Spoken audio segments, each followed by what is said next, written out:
టిఫిన్స్లో మంచి టిఫిన్ అంటే అందరూ ఇడ్లీ అంటారు. ఎందుకంటే ఆయిల్ లేదు, ఆవిరిలో ఉడికింది, కాస్త గ్యాస్ రాకుండా పొట్టకు హాయిగా ఉంటుందని ప్రొద్దునే వాయిల్ దింపేసి అందరు ఫ్యామిలీ అంతా బాగా తింటూ ఉంటారు. మరి ఇడ్లీలు ఎక్కువగా తినటం వల్ల ఏం నష్టమో తెలుసండి? అందులో 70% ఉప్పుడు రవ్వే ఉంది. అంటే తెల్లటి బియ్యం నానబెట్టి ఎండబెట్టి రవ్వ చేసిన ఉప్పుడు రవ్వ. అంటే మేజర్ షేర్ బియ్యమే. అంటే మీరు వైట్ రైసే 3 వంతులు తిన్నట్లు అయిపోయింది అక్కడ. అందుకే నేను ఇడ్లీని ఏమంటాను, అన్నానికి పిల్ల అంట. మరి అందులో మినపప్పు పాలు 30% ఉంటుంది.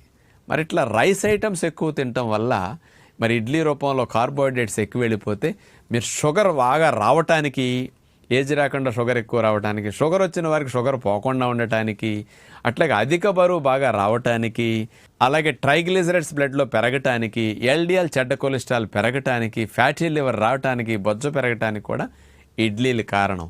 కాబట్టి అప్పుడప్పుడు తినండి, రోజు మానండి.